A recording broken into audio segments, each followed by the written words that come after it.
반갑습니다. 원불교 인구교육 강의 시연을 맡은 사회복지법인 원광효도마을 김동원 교무입니다.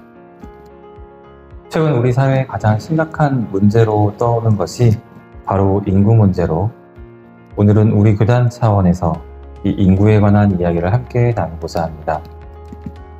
여러분들께서는 혹시 뉴스에서 출생률, 인구 절벽 같은 단어들 자주 접해보셨나요? 네. 저도 각종 매체를 통해 접하게 되는데요.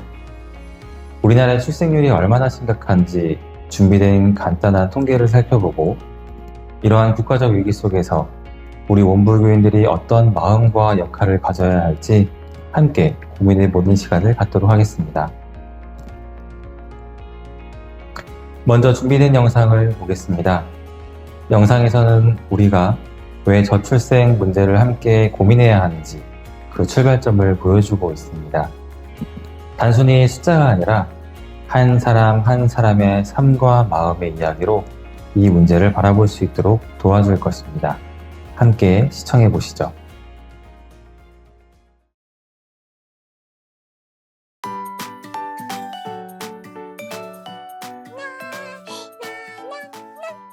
우리 할인이 도서관 동화구연 좋아하는데 들렀다 가자.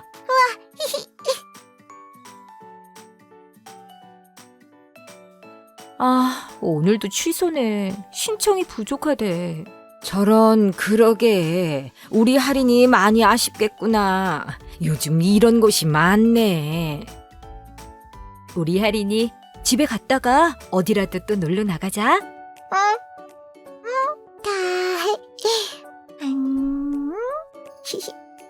귀여워. 요즘 문 닫는 어린이집도 많고 어린이를 위한 프로그램도 줄어들고 이젠 인구 문제가 내 현실이 돼버렸네. 정말 우리 현실이구나. 우리 할인이는 우리나라가 최저 출산율을 기록한 해에 태어난 OECD 기록 보유자잖니. 0.72명이랬나? 나도 그런 기록은 있지. 나는 한국 역사상 처음으로 합계 출산율이 2명 밑으로 떨어진 해에 태어났잖아. 엄마가 나 하나만 낳아서 우리 집도 내가 외동딸인 거고. 그 당시엔 국가에서 자녀를 조금만 낳으라는 캠페인을 했었어. 처음엔 딸 아들 구별 말고 둘만 낳아 잘 기르자 했다가 그 뒤에는 둘도 많다고 했다가 나중에는 한 명만 낳으라고 했었지. 그땐 세상이 이렇게 될 줄 알았겠니? 내가 태어난 1960년이 우리나라 베이비붐의 최정점이야. 와, 그럼 엄마는 우리나라 최고 출산율에 기여한 기록 보유자네?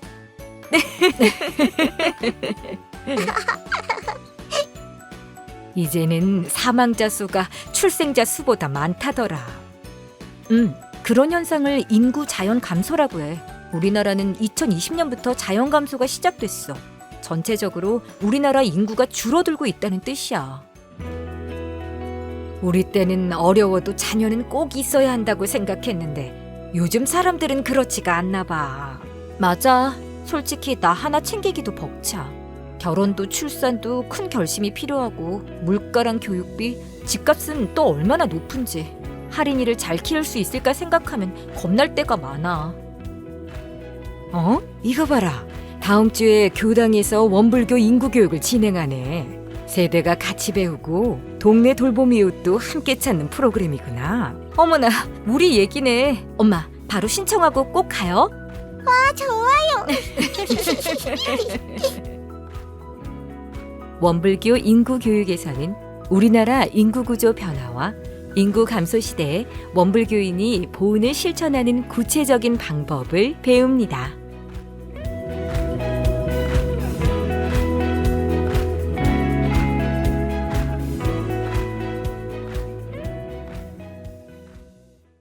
방금 보신 것처럼 우리 가정과 세대를 따라 이어지는 삶 속에서도 인구의 변화는 뚜렷하게 드러납니다. 애니메이션 속 등장인물의 삶을 숫자로 한번 되짚어 보겠습니다. 먼저 1960년에 태어나신 어머니 세대입니다. 이 시기는 우리나라의 베이비붐 시대였죠.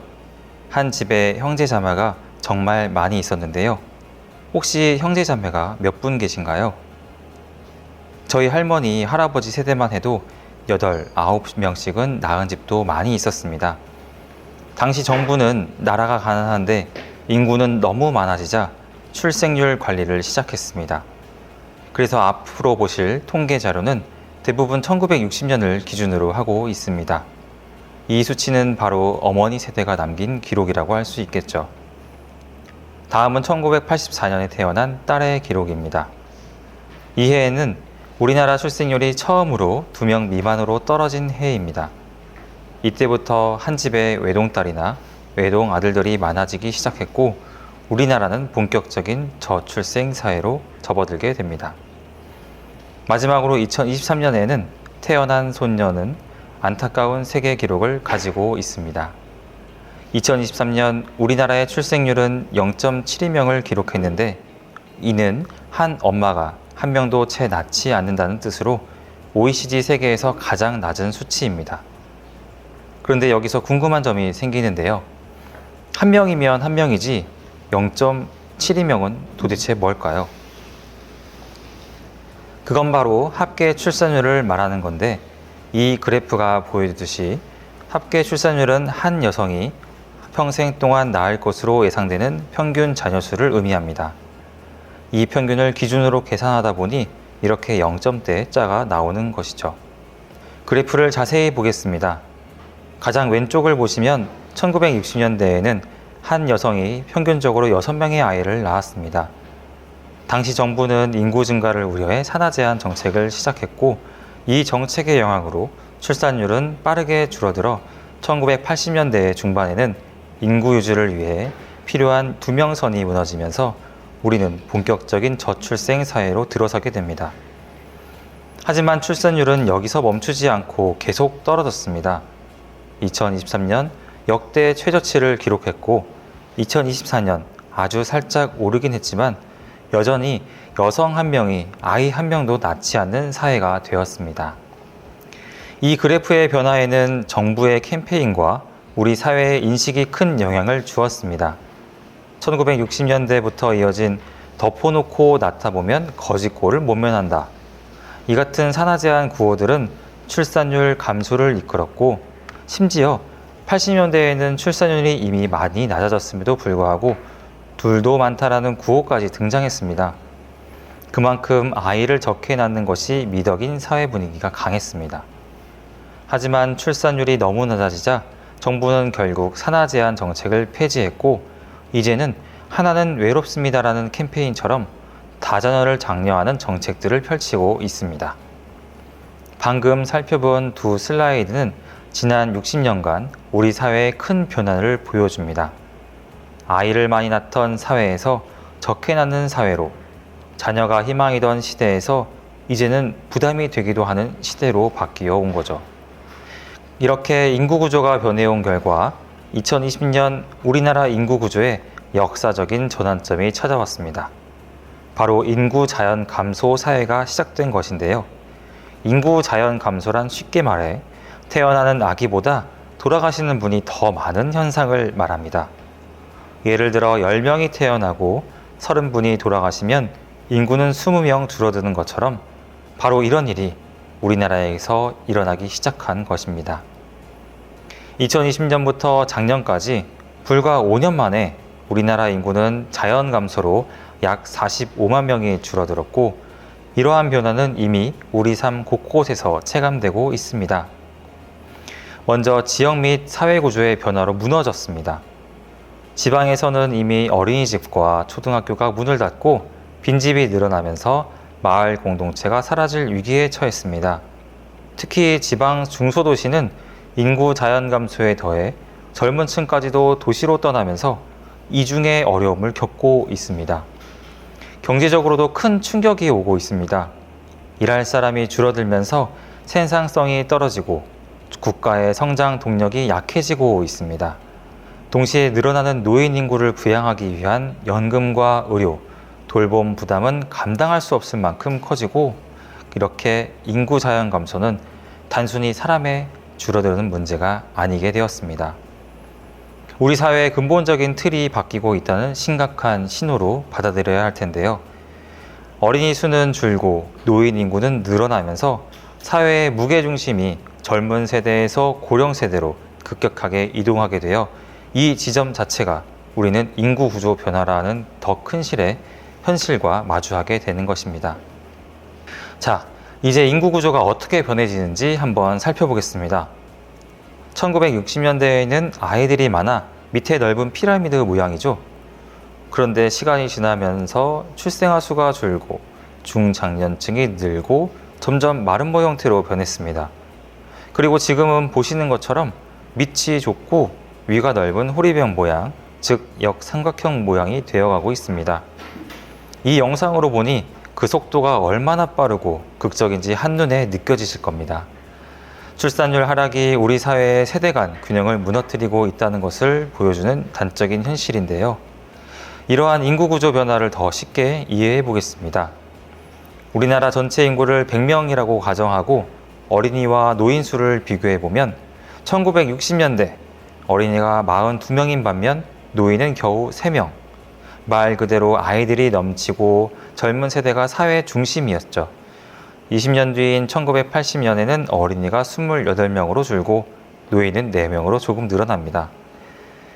2000년이 되어도 여전히 어린이가 21명으로 노인 7명보다 훨씬 많았습니다. 그런데 2020년에 들어서면서 상황이 180도 바뀌게 됩니다. 어린이는 12명으로 줄어든 반면 노인은 16명으로 늘어나면서 노인이 어린이보다 더 많은 사회가 된 것입니다. 이제 우리는 단순히 고령화 사회를 넘어 초고령 사회로 아주 빠르게 진입하고 있습니다. 그렇다면 미래가 어떻게 될까요?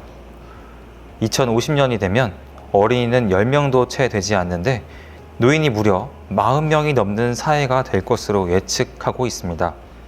젊은 세대가 부모와 조부모 세대를 동시에 부양해야 하는 구조가 되는 것입니다. 여기에 중요한 개념이 바로 생산 가능 인구인데 이들은 사회를 지탱하는 경제활동 인구를 말합니다.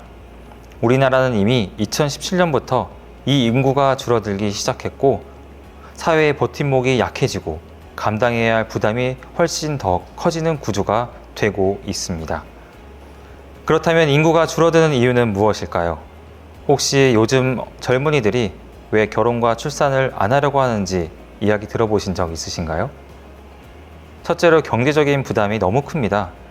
치솟는 집값 때문에 결혼하는 엄두를 내기 어렵고 불안정한 일자리도 너무 큰 걱정이죠.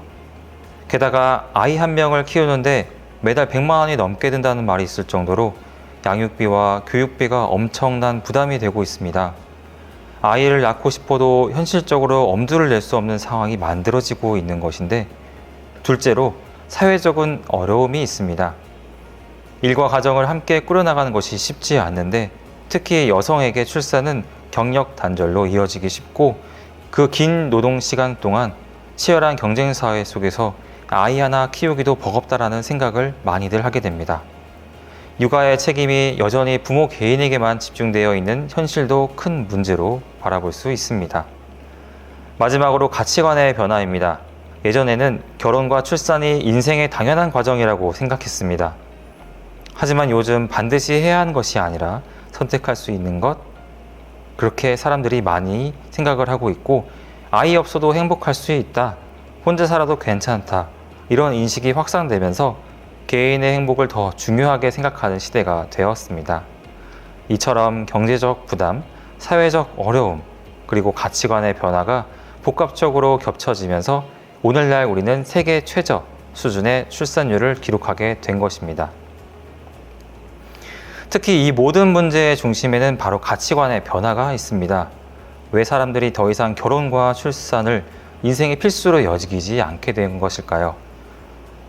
2021년 17개의 선진국을 대상으로 한 조사에서 대부분의 나라는 가족을 삶의 가장 중요한 의미로 꼽았습니다. 그런데 우리나라는 보시다시피 다릅니다. 한국은 경제적 안정과 건강이 가족보다 먼저였고 어떻게 보면 건강도 나 자신의 건강인데 이제 우리 사회에서 중요한 삶의 의미는 더 이상 가족이나 공동체에 머물러 있지 않다라고 보여지는 것입니다. 결국 저출생은 단순히 돈의 문제가 아니고 그 밑바탕에 아이 없어도 충분히 행복할 수 있다는 가치관의 변화가 자리 잡고 있게 된 것입니다. 바로 이것이 다른 나라와 구별되는 우리나라 사회의 중요한 특징입니다. 우리가 지금까지 살펴본 것처럼 저출생의 근본 배경에는 가치관의 변화가 자리 잡고 있습니다.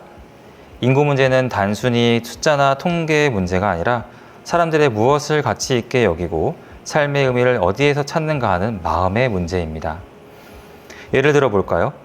집값이나 일자리의 문제가 아무리 해결된다 해도 결혼과 출산이 내 삶의 의미가 없는 선택이라고 느껴지면 사람들은 아이를 낳지 않을 겁니다.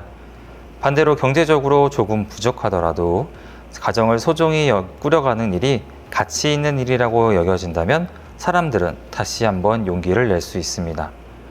우리 교단에서도 이러한 과정을 낙원 과정이라고 부르고 있죠. 물론 주거와 일자리, 보육 같은 현실적인 대책은 반드시 필요합니다. 하지만 정부의 제도와 지원만으로는 한계가 있기 마련이고 이 제도는 우리의 몸을 지탱할 수 있지만 마음을 움직이지는 못한다는 것을 알아야 합니다. 바로 이 지점에서 종교와 공동체의 역할이 중요합니다. 종교는 사람들의 마음을 교화하고 삶의 의미를 다시 일깨워주는 힘을 가지고 있기 때문이죠.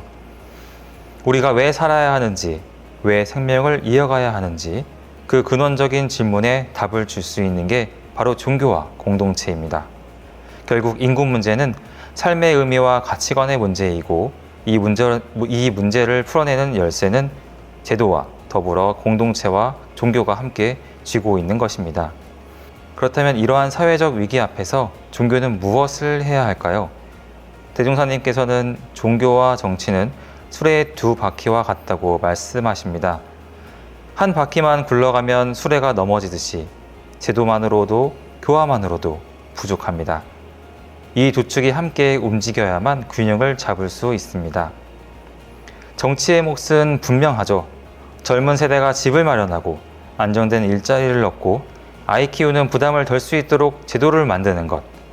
그러나 제도가 아무리 좋아도 마음의 불안과 가치의 변화가 바로잡지 않는다면 인구 문제는 해결되지 않겠습니다.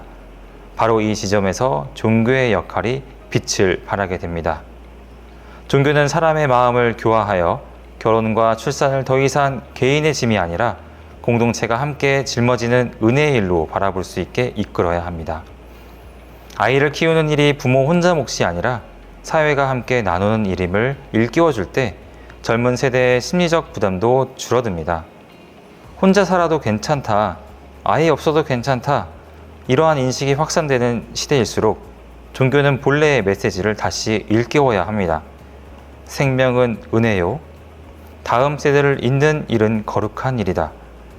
이 가치를 되새길 때 인구 문제는 단순히 숫자가 아니라 우리의 삶과 신앙, 그리고 다음 세대를 위한 보은의 길로 새롭게 자리 잡게 될 것입니다. 자, 그렇다면 인구 감소 시대에 살아가는 우리 원불교인들은 어떤 태도를 가져야 할까요? 정산종사님께서 이렇게 말씀하십니다. 이 몸이 사은의 공물임을 알 것이요. 그러므로 보호는 의무임을 알 것이요. 인생의 참 가치는 이타에 있음을 알 것이니라. 이 말씀은 우리의 삶이 결코 나 혼자만의 것이 아니다라는 뜻입니다. 부모님과 사회, 자연의 은혜가 모여 지금의 내가 이루어졌듯이 은혜를 갚는, 보호는 선택이 아니라 의무입니다.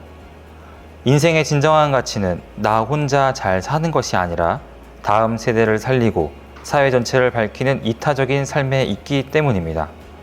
정산종사님께서는 또 자리의 결과와 공익의 결과를 철저히 자각하라고 하셨습니다. 내가 내 이익만 쫓아 살아도 그 결과는 결국 나에게 돌아오고 반대로 공익을 위해 살아도 그 삶은 결국 나를 풍요롭게 만든다는 의미입니다. 이렇듯 인구 감소 시대를 살아가는 우리의 태도는 분명합니다. 내 삶이 은혜로 이루어졌음을 깨닫고 그 은혜를 다음 세대에게 돌려주는 보은의 삶을 사는 것입니다. 아이 키우는 부담을 청년 세대에게만 지우지 않고 세대와 공동체가 함께 지지하고 어깨를 맞대는 것. 오늘 우리에게 주어진 가장 중요한 과제입니다. 우리 원불교에서는 없어서는 살 수 없는 은혜 가르치고 있죠. 무엇이죠? 네, 바로 사은입니다. 지금 어른으로 성장해 살아가는 우리 모두에게는 어린 시절이 있었습니다. 갓 태어난 우리는 부모님의 피와 살로 이루어진 존재였고 부모님의 사랑과 보살핌으로 자라났습니다. 결국 우리의 생명은 부모님의 은혜로 이루어진 생명입니다. 그런데 그 사랑만으로 우리가 자랄 수 있었을까요? 그렇지 않는다는 건 모두 알고 있습니다. 하늘과 땅으로 베풀어 생명을 키워낸 천지은, 상부상조의 자리이타 속에 더불어 함께한 동포은, 인도정의로 안전하게 보호해 주신 법률은, 이 세상에 살고 있는 우리는 모두 사은의 공물로 존재하고 있습니다. 지금까지 사은의 은혜로 살아온 우리는 이 인구 감소 시대에 원불교인으로서 보은을 실천하는 구체적인 길은 무엇인지 살펴보겠습니다. 바로 가정, 교당, 사회라는 새 영역 속에서 은혜를 되새기고 행동으로 옮기는 실천이 필요합니다. 가정에서는 부모 세대는 청년 세대의 어려움에 귀를 기울이고 가족 전체가 함께 아이를 돌봐야 합니다. 아이들에게 너희의 존재가 축복이고 태어난 것 자체가 은혜임을 가르쳐야 합니다. 둘째, 교당입니다. 교당은 여러 세대가 함께 어울리며 서로 배우는 장이 되어야 합니다. 또한 결혼과 출산을 생명을 잇는 신성한 은혜의 일로 일깨워주는 교육의 장이 되어야 합니다. 마지막으로 사회인데요. 우리 교도님들 앞장서서 자리이타하는 문화를 만들어가야 합니다. 나만이 아니라 모두가 함께 잘 사는 이타적 삶을 행동으로 보여줌으로써 사회 전체의 가치관을 바꾸는 데 기여할 수 있습니다. 결국 보호는 추상적인 개념이 아니라 가정에서 사랑을, 교당에서 배움을, 사회에서 나눔을 실천할 때 인구 감소 시대의 희망으로 바뀔 수 있습니다. 이것이 바로 우리가 걸어가야 할 길입니다. 그렇다면 우리는 이 과제를 어떻게 실천할 수 있을까요? 우리가 할 수 있는 작고 구체적인 한 가지를 찾아보겠습니다. 화면처럼 누가, 언제, 무엇을 이 세 가지만 정하면 됩니다. 앞에 놓인 카드에 누가, 언제, 무엇을 각 한 개씩 가볍게 체크를 하며 작성을 하시면 되겠습니다.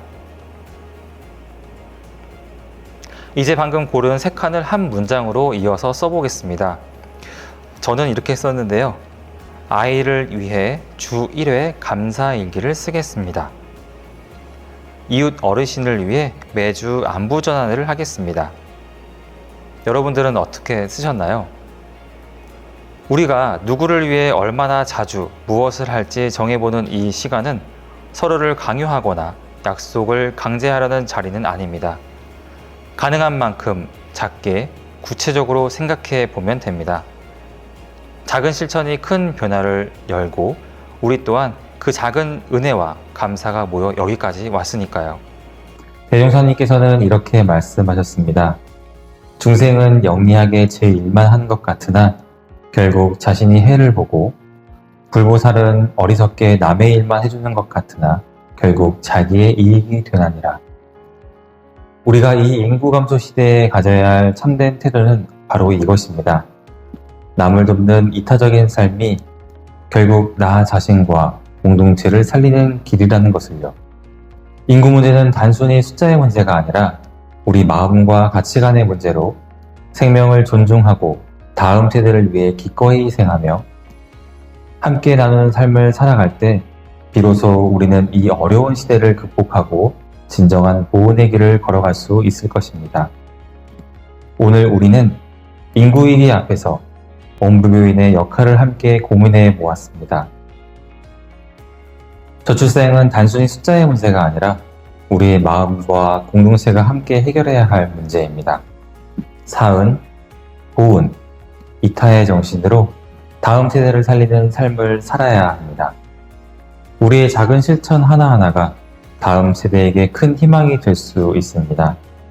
우리 모두가 은혜 속에서 다음 세대를 살리는 주인공이 되시기를 기원드리면서 이상으로 강의 시연 마칩니다. 감사합니다.